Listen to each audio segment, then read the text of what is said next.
안녕하세요. 책 읽어주는 여자 에젤 강미경입니다. 얼마 전에 소개해드린 기적의 마스터키 기도의 이금자 사모님은 전문 서예가이시기도 한데요. 귀신을 쫓아낼 뿐만 아니라 모든 문제를 해결하는 말씀과 기도의 위력을 승리의 기도, 능력의 기도, 축복의 기도라는 책을 통해서 다시 한번 증명해주고 계십니다. 매주 열리는 사모들의 기도 모임을 마친 저녁, 이 사모를 만났다. 혹시 어제 전화 주신 분이세요? 예, 바쁘신 와중에도 시간 내 만나주셔서 감사해요. 어쩐 일로 저를 찾으셨죠? 갑자기 그 여자 눈에 눈물이 그렁그렁 맺히더니 이내 서러운 듯 흐느껴 울기 시작했다. 제 남편은 목사예요. 자식은 둘인데 아직 어리고요. 목회하는 사람 아내는 너무 고생을 많이 한다며 부모님이 반대하는 걸 무릅쓰고 저는 결혼을 했어요. 그이는 가진 건 없었어도 열심히 공부했고 하나님에 대한 사랑과 사역에 대한 열정만은 누구보다 남달랐으니까요. 그래서 전 꼭 남편이 언젠가 훌륭한 목사가 될 거라 믿었어요. 전도사로 사역하던 남편 월급은 교통비와 밥값을 빼면 남는 게 없으니 생활비를 벌기 위해 제가 아이들을 시댁에 맡기고 무역회사에 취직을 했죠. 월급은 얼마 되지 않았지만 그래도 남편이 잘 되리라 믿고 꾹 참고 열심히 다녔어요. 둘째를 낳기 3일 전까지도 회사에 나갔어요. 그렇게 남편의 성공만 기다렸죠. 남편은 목사 안수를 받은 뒤 꽤 큰 교회에서 사역을 시작했어요.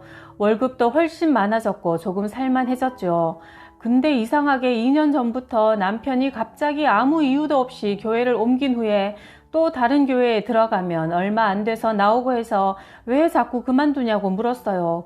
그랬더니 미안하다고만 말하고 자꾸 대답을 회피하는 거예요.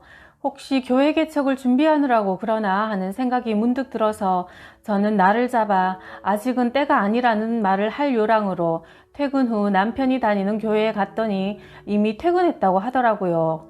하지만 그날 밤 남편은 새벽 늦게 들어오고 약간 술 냄새도 나는 것 같아서 물어보았더니 교회 업무가 너무 많아서 늦게까지 교회에 있었다며 피곤하다고 그냥 등을 돌리고 자더군요. 그러던 어느 날 회사 동료가 제게 남편이 어떤 여자랑 서로 팔짱을 끼고 가는 걸 봤다는 거예요. 그래서 다음날 회사에 월차를 내고 남편을 미행했죠. 남편이 전에 심우하던 교회 사무실 직원하고 모텔로 들어가는 거예요. 저는 그 순간 정말 어이가 없고 눈물만 나더군요. 그래서 그날 당장 짐을 싸서 집을 나왔어요. 지금은 기도원에서 먹고 자고 하는데 이혼하려고요. 그때 그 상황만 생각하면 치가 떨리고 그런 사람과 살았다는 게 너무 억울해요. 그래서 생각하면 할수록 눈물만 나요. 잊어보려고 기도도 해보고 별짓을 다 했지만 지금 남편이랑 살기는 불가능할 것 같아요. 그래, 남편은 뭘 하던가요? 처음엔 무슨 뚱딴지 같은 소리냐고 화를 내고 발뺌하더니 제가 어디서 누구랑 무슨 여관까지 들어가는 걸 봤다고 하니 그제서야 무릎을 꿇고 빌었어요. 이런 적은 태어나서 처음이라고 한 번은 봐줘야 하지 않겠냐고 하더라고요.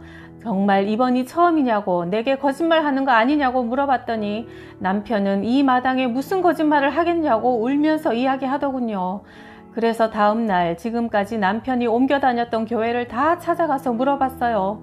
아니나 다를까 그 교회에서도 전부 여자 문제 때문에 쫓겨났다는 거예요. 저는 순간 소름이 돋았어요. 알고 보니 그동안 교인들도 다 알면서 저한테만 쉬쉬 한 거더라고요. 그래서 이혼하기로 마음먹고 남편에게 이야기했죠. 아이들은 당신 마음대로 하고 다음 주 안으로 이혼을 안 해주면 간통죄로 고소하겠다고 했어요. 그랬더니 남편은 울고불고 매달리며 살려달라고 제 다리까지 붙잡더군요. 저는 그날로 회사를 그만두고 기도원에 들어가 며칠 동안 기도하는데 기도원에서 우연찮게 사모님 책을 읽고 난 후 마지막으로 사모님과 만나서 이야기를 해보고 그래도 마음이 안 바뀌면 이혼하려고 이렇게 찾아뵌 거예요. 정말 힘든 일을 겪으셨군요. 인간적인 생각으로는 사모님의 마음을 100번 이해하지만 그러나 성경적으로 다시 한번 생각을 해봅시다. 하나님이시라면 이 사모가 어떻게 하길 바라실까요? 그녀는 한참 동안 생각을 하다가 대답했다. 용서하길 바라시겠죠. 하나님은 외아들 예수를 죽음으로 몰아가면서까지 우리 죄를 용서해 주셨는데 몇 번의 거짓과 바람으로 이혼을 생각한다면 이 사모는 낮은 목소리로 말끝을 흐렸다. 만약 이사모가 이혼한다면 남편이 앞으로 온전한 삶을 살 수 있을까요? 목회 생활도 할 수 없을 것이고 자포자기해서 다시 다른 여자들과 바람을 피며 타락해 가겠죠. 아이들도 엄마 없이 뿔뿔이 흩어지고 2중 3중으로 죄악은 늘어날 것입니다. 그렇다면 당신이 어떻게 해야 하나님께서 진정 너는 정말 내 딸이다 하고 기뻐하실까요? 어쩌면 이번 기회를 통해 악의 구렁텅이에 빠진 남편을 건지시기를 하나님이 바라지 않으실까요? 그럼 저는 어떻게 해야 좋을까요? 사모님, 저는 어떻게 해야 될까요? 이사모와 나는 서로 부둥켜 안고 엉엉 울었다. 그리고 우리는 밤이 깊도록 하나님께 도와달라고 간절히 기도했다. 일단 집으로 들어가고 잠은 섬기는 교회에서 자도록 해요. 그리고 매일 나랑 같이 기도합시다. 우리는 이사모가 믿음으로 담대해지길 매일 함께 기도했다. 그리고 남편에게 이혼해달라고 정해놓은 그날 남편을 내게 데려오라고 했다. 이사모가 남편인 박 목사와 함께 서예 연구원으로 왔다. 나는 기다렸다는 듯 면전에 대고 우선 크게 호통부터 쳤다. 어떻게 사역을 하는 목회자가 아내 몰래 한 번도 아니고 몇 번이나 바람을 피고 또 용서하려는 아내에게 거짓말을 하죠? 당신이 그래도 하나님께 부름받은 목사입니까? 박 목사는 이미 마음고생을 많이 했는지 얼굴은 헬쓱해져 있었고 눈물을 뚝뚝 흘렸다. 나는 박 목사를 뚫어지게 쳐다보며 이야기했다. 나는 이사모와 의논해서 당신을 간통죄로 감옥에 집어넣을 것이고 당신에게 목사 안수를 한 노예를 찾아가 당신의 사역자 신분을 박탈하라고 할 것입니다. 당신은 감옥에 가서 당신이 세상과 하나님 앞에서 얼마나 큰 죄를 지었는지 깨달아야 할 겁니다. 당신의 간통 꼬리표는 언제나 당신을 따라다닐 것이고 당신은 인생 파탄자로 남게 될 겁니다. 물론 회개하면 하나님께 구원은 받을 수 있을 것이나 이 세상에서는 완벽한 패배자가 될 것이요. 내가 박 목사의 눈을 똑바로 쳐다보고 쏘아붙이자 박 목사의 눈에는 두려움과 후회의 눈빛이 역력했고 내 발을 잡고 용서해달라고 빌기 시작했다. 나는 박 목사의 손을 잡고 일으켜 세우며 말했다. 나는 당신을 용서하지만 당신을 평생 바라보고 헌신하던 당신 아내와 하나님은 당신의 죄를 쉽게 용서하지 않으실 거요. 그러니 내가 하라는 대로 약속하고 이행하면 하나님도 당신을 용서해 주실 겁니다. 박 목사가 대답했다. 무슨 짓이라도 하며 평생 제 죄를 회개하고 하나님만을 위해 살 것을 맹세합니다. 어떤 벌이라도 달게 받겠습니다. 저같이 더러운 죄인에게 다시 한 번만 기회를 주신다면 평생 주님을 위해 헌신하며 살겠습니다. 눈물을 흘리며 회개하는 모습에 나는 그 말이 진심임을 느꼈다. 나는 솔직히 당신 같은 사람이 신성한 하나님의 일을 하는 걸 바라지 않습니다. 하지만 당신을 심판하시고 당신을 쓰시는 분은 하나님이시므로 지금부터 내 말 잘 들으시고 약속을 지키세요. 박 목사는 고개를 끄덕이며 나를 쳐다보았다. 앞으로 혹시 큰 교회에 들어가서 사역을 하게 되거든 그 교회 당회장께 과거의 일을 다 고백하고 개척하더라도 이 일을 간증으로 교인들 앞에서 다 공개해야 합니다. 그리고 하나님 앞에서 진정으로 회개하는 마음으로 오늘부터 당장 기도원에 들어가 40일 금식을 하세요. 그리고 이사모도 다시 다니던 회사에 복직하고 남편의 고통을 함께 느끼는 마음으로 아침 금식을 하세요. 만약 이것마저 지켜지지 않으면 내가 아니라 하나님이 당신을 벌하실 겁니다. 박 목사의 눈에선 다시금 눈물이 맺히기 시작했고 꼭 약속을 지키겠다고 다짐했다. 그렇게 이번 일은 일단락되었고 내가 이사모를 본 것도 그날이 마지막이었다. 그리고 1년 뒤 이사모가 들뜬 얼굴로 나를 찾아와서 말했다. 남편이 회개하며 40일 금식을 하는 동안 저는 열심히 아침 금식을 하며 회사를 다녔습니다. 그리고 퇴근 후에는 금식하고 있는 남편을 만나서 같이 격려하며 기도했습니다. 남편은 너무나 힘든 기색을 보였지만 꿋꿋이 버티면서 제 손을 잡고 거듭 회개의 눈물을 흘렸고 저는 진심 어린 남편의 모습에 예전의 미움은 조금씩 사라지게 되었습니다. 남편은 정말 목숨 걸고 금식하며 하루도 빠짐없이 집회에 참석했고 집회를 마치면 숙소로 돌아와 묵상을 하곤 했습니다. 금식 36일째 되던 날 어느 연로하신 남자분이 제게 그러시더군요. 내가 일주일 전부터 기도원에 와서 집회를 참석하며 기도를 하고 있는데 그때마다 저 젊은이와 당신이 부둥켜 안고 울며 기도하더군요. 집회가 끝나고 사람들이 모두 자리를 떠날 때까지 기도하는 모습을 보고 참 믿음이 신실하구나 생각을 했어. 그런데 하루 이틀이 지나고 5일, 6일이 지난 오늘까지도 이렇게 둘이 간절히 기도하는 걸 보니 대체 무슨 사연인지 궁금해서 참을 수가 없어 이렇게 물어보러 온 거요. 그 소리를 듣고 옆에 있던 남편이 말했다. 저는 죄인입니다. 목회자의 신분을 가지고 해서는 안 될 짓을 했습니다. 아내 몰래 다른 여자들과 세상 속에서 타락했고 그 죄를 뉘우치고 회개하러 온 겁니다. 앞으로 제가 주님께 금식하며 용서받을 날이 4일 남았습니다. 이제 40일 동안의 금식이 끝나면 제 더러운 죄를 모두 이 기도원에 묻어버리고 새 사람이 돼서 남은 생애는 주님을 위해 일하다 죽을 겁니다. 이렇게 오랜 기간 금식하며 기도하다 보니 제가 얼마나 추악하고 더러운 껍데기 목사였는지 깨달았습니다. 저는 이렇게 끝나지 않을 겁니다. 이 기회를 발판 삼아 주님의 사역을 진실하게 해보고 싶습니다. 그래서 이렇게 금식하며 기도하고 있는 겁니다. 그 이야기를 들은 그분이 쪽지에 전화번호를 적어주며 금식 마치면 연락을 한번 꼭 하라고 하더군요. 그리고 남편은 남은 4일 동안 금식을 무사히 마치고 집에서 보양하며 제게 서울을 떠나 지방으로 가서 새로운 마음으로 다시 시작하자고 하더군요. 저는 흔쾌히 찬성했고 바로 그날로 이삿짐을 꾸려 경기도로 이사를 갔습니다. 그러던 어느 날 옷 주머니에서 그동안 잊고 있었던 그 쪽지를 발견했고 남편에게 전화를 한번 해보라고 했죠. 그 어르신이 전화를 받고 당장 만나자고 하여 만났더니 뜻밖의 말을 하더랍니다. 자기가 경기도에서 자그마하게 교회를 하고 있는데 이제 나이가 너무 많아 은퇴할 때가 되었다고요. 그런데 신도수가 20-30명 뿐이라 큰 교회 목사님들은 오지 않으려 하고 그렇다고 아무한테나 맡길 수는 없는 노릇이라 그 일을 놓고 기도하러 기도원에 갔다가 남편을 보았고 하나님이 인도해 주신 사람이라는 것을 직감했다고. 그래서 남편은 그 목사직을 수락했다고 했습니다.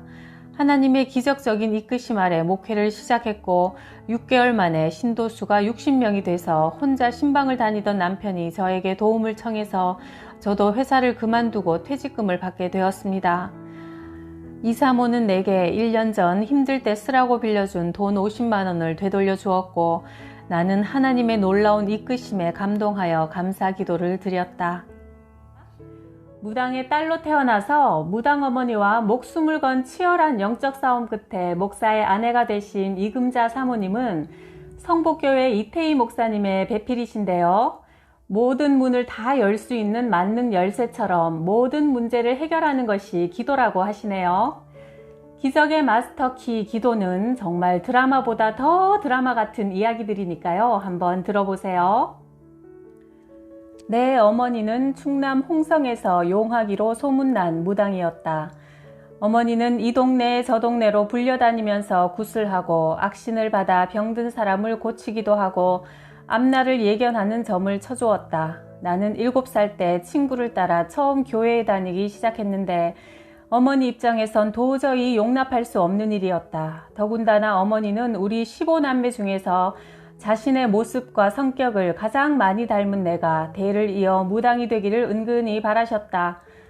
나는 당시 교회에서 많은 친구들을 전도하고 신앙생활에도 모범을 보여 반장으로 뽑혀 봉사할 정도였다.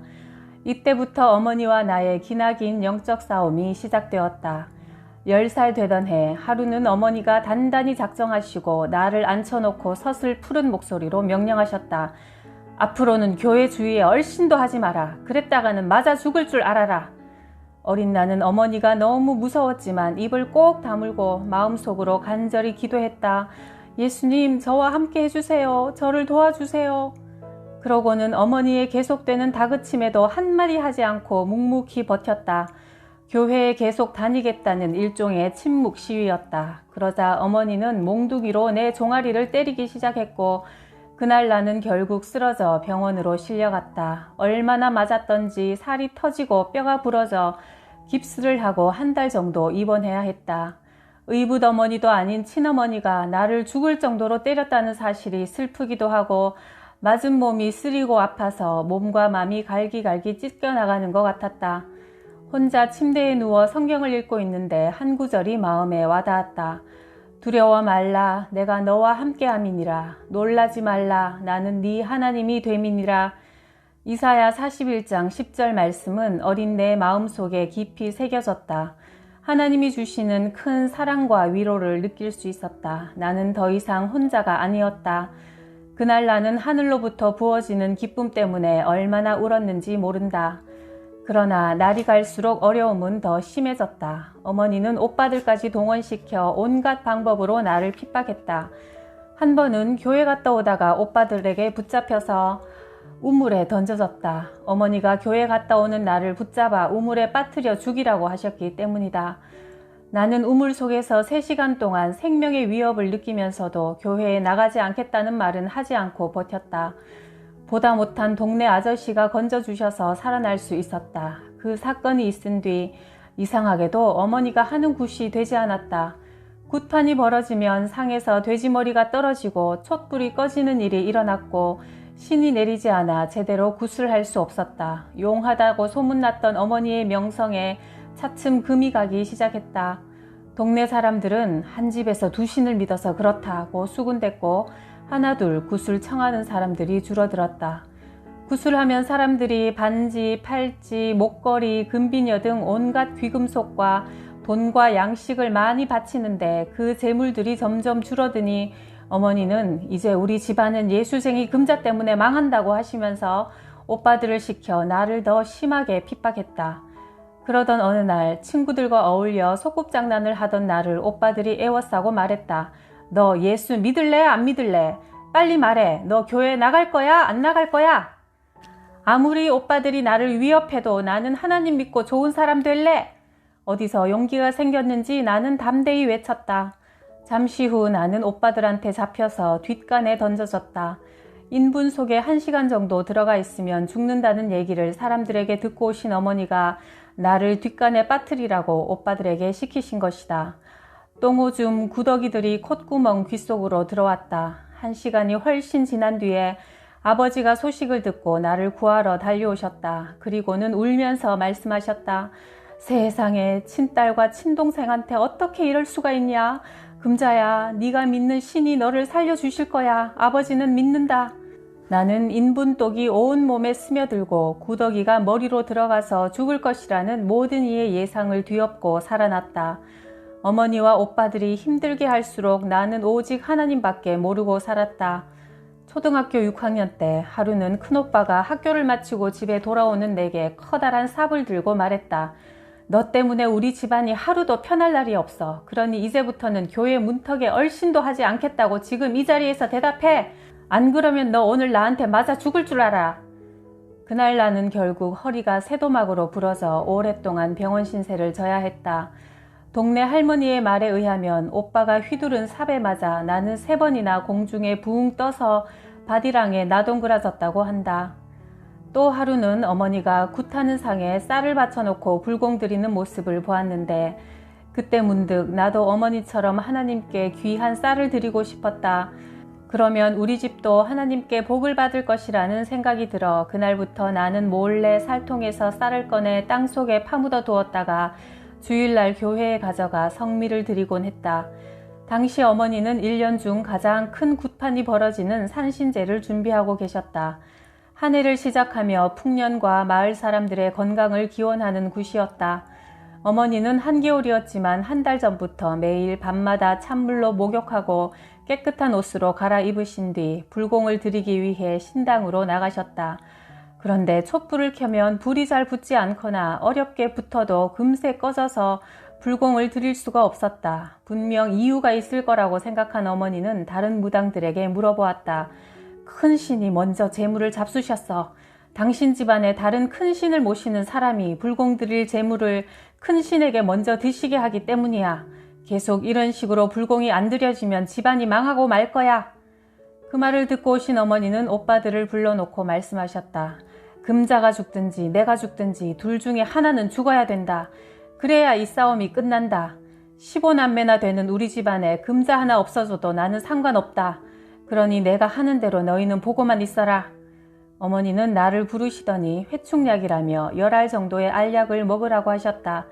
내가 안 먹겠다고 떼를 쓰자 강제로 먹였다. 그 약을 삼킨 즉시 나는 정신을 잃고 말았다. 나중에 알고 보니 그 약은 군복무 중이던 큰형부가 부대에서 가져온 금계랍이란 독약으로 힘센 장 정도, 열알 정도 먹으면 죽는다는 약이었다. 마침 그 무렵 큰언니는 첫아들을 출산하고 산후조리를 하고 있었다. 내가 죽었다는 소식을 전해 들은 큰언니는 식구들에게 신신당부했다. 믿을 수 없어. 금자는 내가 갓난아기 때부터 업어 키운 애야. 그러니 내가 확인한 다음에 땅에 묻어. 안 그러면 평생 내게 한우로 남을 것 같아. 그래서 죽은 시체와 같았던 나를 오빠들은 3일 동안 그대로 방치해 두었다. 큰언니는 3, 7일 금기가 지난 뒤에 내 죽음을 확인하러 달려왔다. 금자야, 어서 일어나. 금자야. 큰언니는 울면서 나를 흔들어 깨웠고 그때 나는 정신을 차리고 벌떡 일어났다. 그러나 어머니의 박해는 거기서 끝나지 않았다. 다시 살아난 어린 딸을 없애기 위해 문중 어른들과 산신제에 관한 일을 의논할 때 어머니는 나를 제물로 드리자고 제의하셨다. 어떤 사람들은 반문할 것이다. 아무리 반대하는 종교를 믿는다고 해서 어떻게 엄마가 친딸을 죽이려고까지 할 수 있겠느냐고.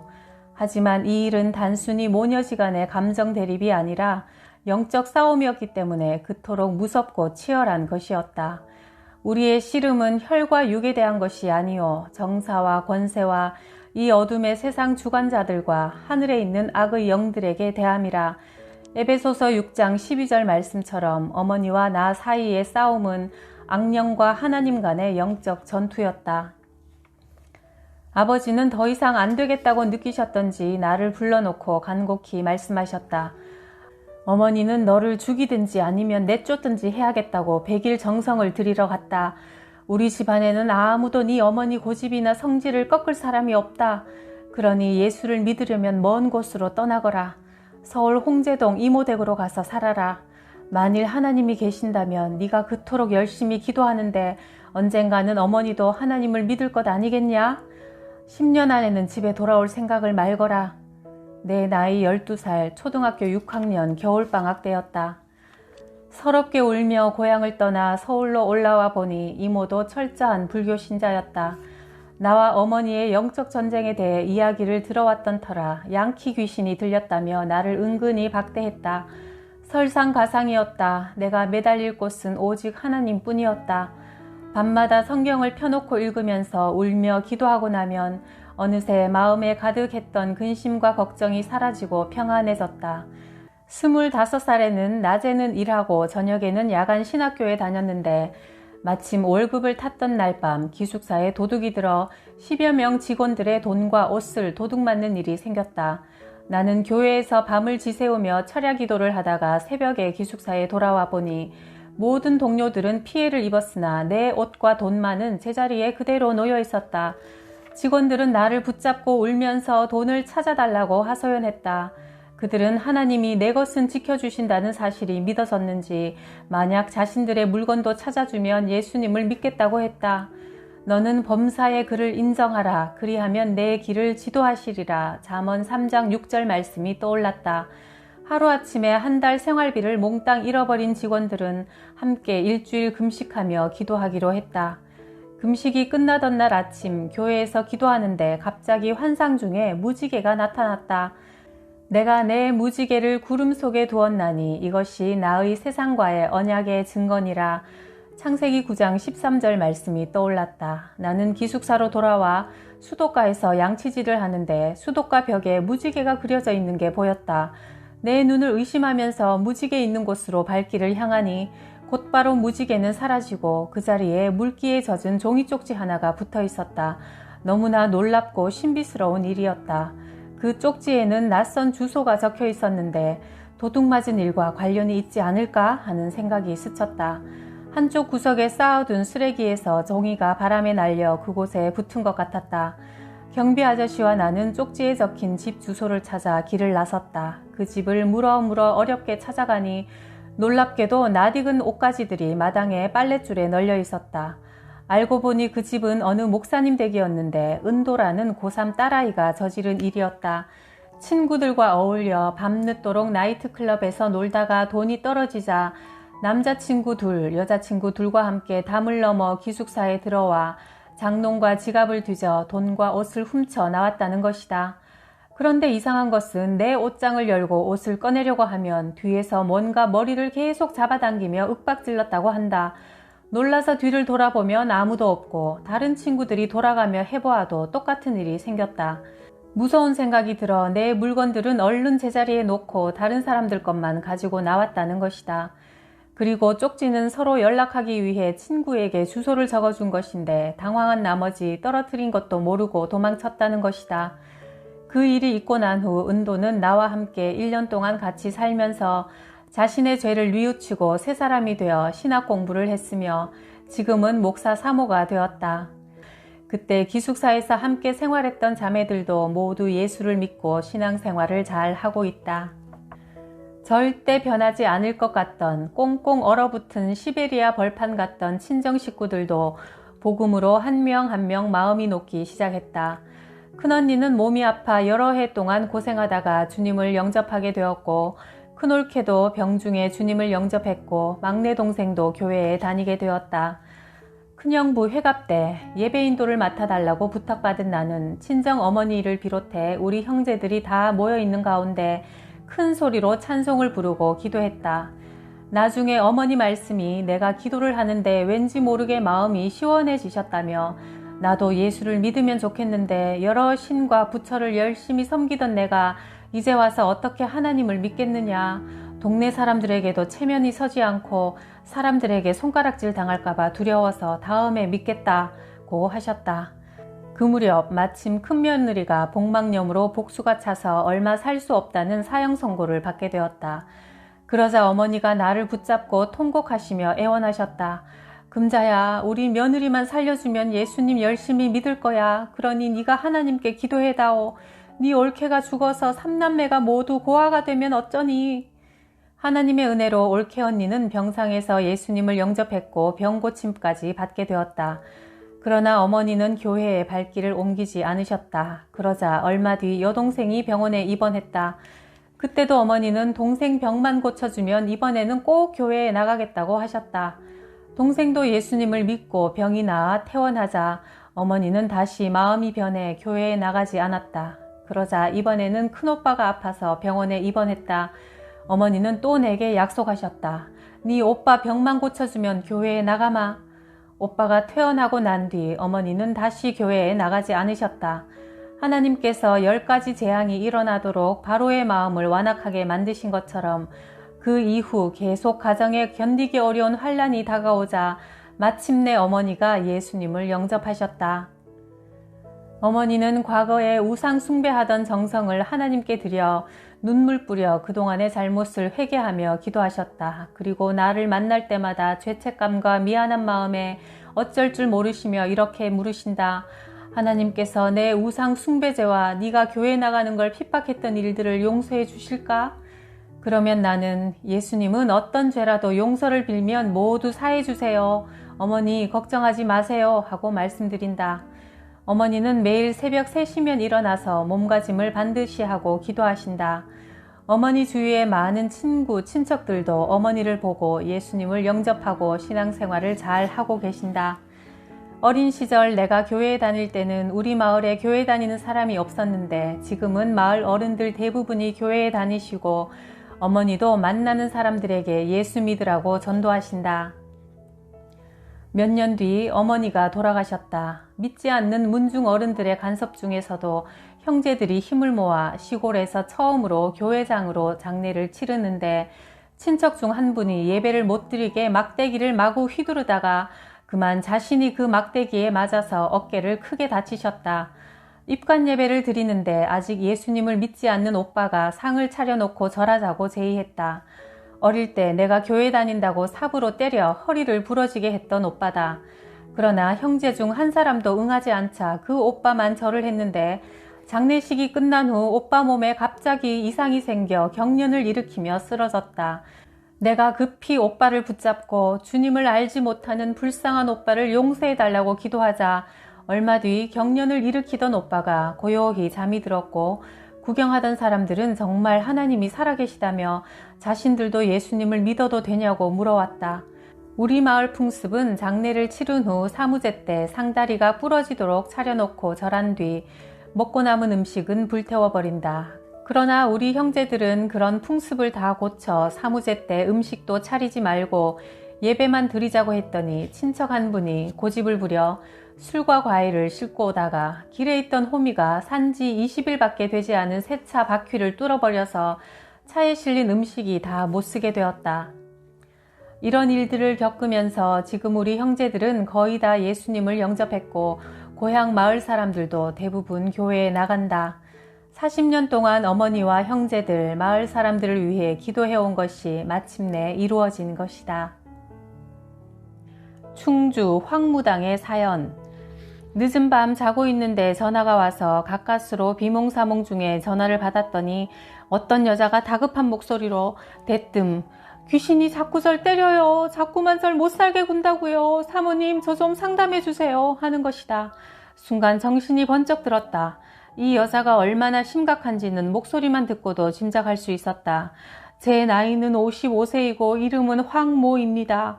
어렸을 때부터 다른 사람과는 다른 말투와 행동 때문에 마을 사람들은 제가 무당이 될 거라고 했지요. 제 고향은 산동네 농사짓는 시골인데 누가 뭘 잃어버리거나 도둑 맞는 일이 생기면 제가 곧잘 맞추더랍니다. 하도 신기해서 동네 사람들이 어떻게 알았냐고 물어보면 어린 제가 내 머릿속에 있는 아줌마가 가르쳐 주었어요 말했다고 하더군요. 처음엔 무당되는 게 너무 싫어 마을에서 도망가려고 했는데 만약 신내림을 받지 않으면 죽을지 모른다고 옆마을 무당이 그래서 어쩔 수 없이 신내림을 받았습니다.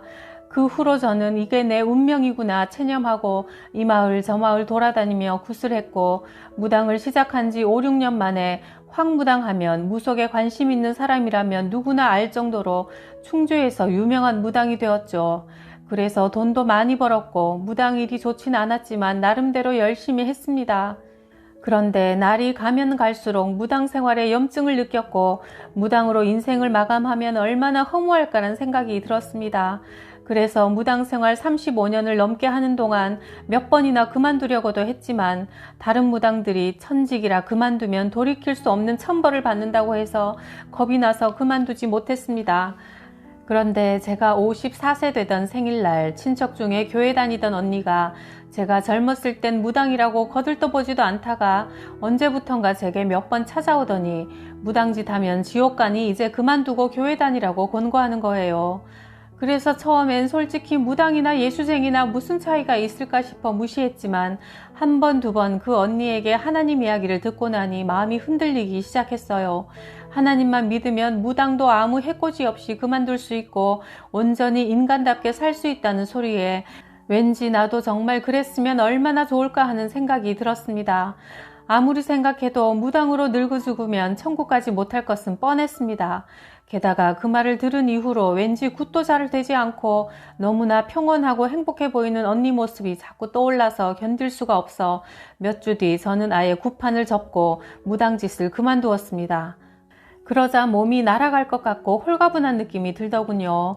무당으로 살 때는 매일 뭐에 눌려있는 듯한 느낌을 받았는데 그런 게 신기하게도 싹 없어지더라고요. 그리고 무당짓 하면서 모아둔 돈도 적지 않았기에 앞으로 먹고 살 것은 걱정하지 않았습니다. 다만 내가 앞으로 어떻게 살아야 행복할 수 있을까 하는 고민뿐이었지요. 그런데 며칠 후 그날따라 왜 그렇게 몸이 쿡쿡 바늘로 찌르는 듯 아픈지 잠을 잘 수 없었습니다. 그리고 그날 밤 꿈을 꾸었는데 제가 모셨던 귀신이 나타나서 이제 며칠 쉬었으면 그만 다시 제자리로 돌아가라고 하더군요. 그래서 제가 나는 이제 무당 안 할 거야 했더니 귀신이 불같이 화를 내며 말했어요. 무당의 업을 가지고 태어난 사람이 무당을 버리면 몹쓸 병에 걸려 죽을 거야. 네가 무당을 안 하면 내가 갈 곳이 없으니 나는 죽어도 네 안에 있으면서 끝까지 너를 괴롭힐 거다. 그날 이후 계속 그 귀신은 꿈속에 나타나기 시작했고 견디다 못해 저는 근처 교회를 찾아가기로 마음먹었습니다. 그런데 예전에는 구슬하거나 꿈속에서만 나타났던 귀신이 수시로 나타나서 네가 교회 간다고 별 수 있을 것 같으냐 하며 제 귀에 대고 계속 소리를 지르더군요. 저는 미칠 것 같아 그날 당장 교회에 찾아가 목사님을 만났는데 처음에는 잘 오셨다고 같이 기도해보자고 하더군요. 그래서 며칠 열심히 교회에 나가 기도를 받았지만 귀신이 떨어지기는커녕 더 심하게 귀에다 대고 소리를 지르고 밤만 되면 아예 이제는 몽둥이로 온 몸을 두들겨 패듯이 때려서 저는 비명을 지르며 대굴대굴 굴렀습니다. 그렇게 한 달이 지나도록 제가 차도가 없자 급기야 목사님이 죄송하지만 다른 교회를 가보든지 나가달라는 거예요. 그때 귀신이 말했어요. 거봐라, 예수쟁이가 너를 살려주더냐? 이제 그만 돌아가자, 배고프다. 하지만 저도 오기가 생겨 다시 무당짓을 한다는 게 죽기보다 싫어서 그 뒤로 절에 가보았습니다. 스님이 제 말을 듣고는 부처님께 공양하고 연불을 외우면 나을 거라고 하더군요. 그래서 공양도 해보고 연불도 외워봤지만 아무 효과도 없고 이젠 밤마다 귀신에게 하도 두들겨 맞아서 죽을 지경이 됐습니다. 그래서 저는 이것도 저것도 다 그만두고 병원에 가보기로 했습니다. 너무나 괴로워서 이번엔 병원에 가봐도 안 되면 할 수 없이 다시 무당을 해야겠다고 마음을 먹었지요. 병원에서 의사가 말하길 몸에는 아무 이상이 없으니 차라리 정신병원에 가보는 것이 어떻겠냐고 했습니다. 그래서 저는 정신병원까지 갔지요. 병원에서 준 약을 먹으니 정신만 멍해질 뿐 아무 차도가 없더군요. 도리어 몸은 더 아파오고 하루하루가 죽을 것 같았습니다. 저는 다시 무당을 하겠다고 귀신에게 이야기했더니 그날 밤부터 아픈 게 싹 없어졌어요. 저는 너무나 괴롭고 가슴이 아파서 밤새 울다가 저에게 교회 가라고 전도했던 언니에게 지푸라기라도 잡는 심정으로 전화를 했습니다. 언니는 절대로 포기하면 안 된다며 서울에서 주말에 시간을 내어 내려갈 테니 그동안 하나님께 금식하며 기도하라고 했습니다. 그래서 제가 그날 당장 금식 기도를 시작했더니 아니나 다를까 그날 밤부터 다시 귀신이 제 귀에 대고 욕을 하기 시작했고 몽둥이로 제 몸을 치기 시작했습니다. 저는 죽으면 죽으리라는 각오로 알지도 못하는 성경을 앞에다 펴놓고 하나님, 하나님 외치며 기도했습니다. 매일 식은땀을 흘리며 몸이 갈갈이 찢겨나가는 고통으로 숨도 쉴 수 없었습니다. 금식 시작한 지 이틀 만에 6kg이나 살이 빠졌고 눈 밑은 시커멓게 되고 뼈는 앙상했으며 계속 식은땀이 흘렀어요. 귀신 말처럼 다시 무당을 하지 않으면 정말 죽겠구나 싶었습니다. 하지만 저는 언니가 충주로 내려올 때까지 금식하며 이를 악물고 참았어요. 물을 한 컵 먹으면 바로 2컵을 토해내고 머리가 어지러웠어요. 그런데 그날 언니에게서 등기 하나가 왔습니다. 저는 희망에 찬 마음으로 얼른 풀어보니 어이없게도 무남 이금자 서예전이라고 쓰인 4장짜리 팸플렛 하나가 들어있었어요. 성경 말씀 몇 구절이 서예 글씨로 쓰여 있더군요. 하지만 저는 그걸 본 순간 너무도 기가 막히고 화가 나서 당장 언니한테 전화를 걸어 언니가 정말 사람이냐? 이런 종이 쪼가리 하나 달랑 주면 나보고 어쩌라는 거냐? 이걸 삶아 먹는 거냐? 하고 소리를 질렀습니다. 그러고는 그 팸플릿을 저만치 집어던지고 하나님도 귀신도 부처도 모두 저주하기 시작했습니다. 그런데 그날 밤 어김없이 귀신은 제 귀에 대고 이제 그만둬, 발버둥 쳐도 소용없어, 네가 믿던 그 잘난 하나님은 어디 있냐 조롱하며 몽둥이로 다시 저를 패기 시작하는데 머리, 가슴, 목, 배, 엉덩이까지 심하게 맞았습니다. 그리고 그 귀신이 결정타라도 날리려는 듯 몽둥이로 제 얼굴을 치려는 순간 제가 무심코 낮에 던져놓은 팸플릿을 집어들고 얼굴을 가렸는데 그 순간 몽둥이가 얼굴을 피해서 배를 쳤습니다. 그래서 제가 4장짜리 팸플릿을 한 장 한 장 찢어 온몸을 가렸더니 그제야 몸뚱이질이 멈췄습니다. 처음으로 느끼는 승리의 희열이었고 저는 그날 밤 팸플릿을 붙이고 잠을 청했습니다. 제가 무당짓을 그만둔 이후 처음으로 편안하게 잠을 잤습니다. 다음 날 해가 뜨자마자 언니에게 전화해서 그 팸플릿이 도대체 뭐냐고 물어보니 이 팸플릿에 실린 성경 구절은 이금자라는 분이 쓰셨는데 그분 어머님도 과거 유명한 무당이셨으나 사모님이 전도하여 하나님을 영접하고 돌아가셨다는 말을 듣자마자 그래, 이분을 만나봐야겠다는 생각이 들어 전화를 드리는 겁니다. 나는 황 씨의 기구한 사연을 듣고 놀라움을 금할 수 없었다. 제가 쓴 책과 글씨들을 보내드릴 테니 이제껏 하나님 앞에서 지은 죄를 다 회개하시고 오늘부터 열정적으로 성경책을 읽고 기도해 보세요. 그럼 하나님께서 도와주실 겁니다. 나는 황 씨를 위해 간절히 기도해주고 전화를 끊었다. 얼마 후 황 씨가 기도 모임이 있는 날 나를 찾아왔다. 나는 그를 사람들 가운데 앉히고 말했다. 지금부터 이분을 위해 기도하겠습니다. 여러 사모님과 목사님들이 눈물을 뿌려 황 씨를 위해 기도할 때 황 씨의 몸에 있던 귀신은 물러갈 것입니다. 우리 모두 황 씨가 참된 자유를 찾을 때까지 계속 기도합시다. 모두들 뜨겁게 중보 기도를 시작했다. 황 씨의 얼굴은 그동안 얼마나 시달렸는지 힘든 기색이 역력해 초췌한 병자 같았다. 우리 모두는 목소리가 터질 듯 하나님께 황 씨를 살려달라고 눈물 뿌려 기도하기 시작했다. 예배당의 분위기는 기름에 불을 붙인 것처럼 활활 타올랐고 한참 시간이 지나자 마치 화산이 폭발할 것처럼 달아올라 절정을 이루었다. 황 씨는 그저 하나님 주여만 연신 외치며 너무나 괴로운 듯 얼굴에는 땀과 눈물이 범벅이 되어 지옥과 같았던 30년 무당 생활을 청산하려는 듯 몸부림치고 있었다. 나는 그 모습이 너무 애처로워 황 씨의 머리를 가슴으로 와락 끌어안고 외쳤다. 이 더럽고 추악한 귀신아, 예수 그리스도 이름으로 명하노니 이 딸에게서 썩 물러갈지어다. 당장이라도 예배당은 기도 소리로 무너져 내릴 것 같았다. 그 순간 황 씨가 토하기 시작하면서 갑자기 쓰러져 사시나무 떨듯 덜덜 떨었다. 내가 아랑곳하지 않고 더욱 세게 끌어안고 기도하자 황 씨는 벌떡 일어나 뛰기 시작하더니 마침내 자유를 얻게 되었다. 황 씨는 연신 나를 붙잡고 눈물을 쏟으며 고마워했다. 그리고 몇 년이 지난 지금 황 씨는 신학교에 다닌다. 가끔 전화가 오는데 이젠 하나님의 은혜로 새 사람이 되어 너무나 감사하다고 한다. 요즘의 인연이 이전에 살았던 55년보다 훨씬 값진 시간이라고 신학 공부를 마치면 주님을 위해 남은 생을 바치겠다고 한다. 이런 영적 싸움의 승리는 하나님의 능력이 아니고서는 불가능하며 하나님이 일하시는 통로는 바로 우리의 간절한 기도다. 기도는 축복의 수도꼭지와 같다. 물이 수도꼭지 앞까지 꽉 차 있어도 수도꼭지를 틀지 않으면 물이 나오지 않고 수도꼭지만 돌리면 물이 콸콸 쏟아지는 것처럼 기도하면 응답이 오고 기적이 일어나고 축복이 쏟아진다. 하나님께 구하면 사람에게 아쉬운 소리 할 필요가 없어진다. 그러니 어떤 환경에서도 기도의 끈을 놓지 말아야 한다.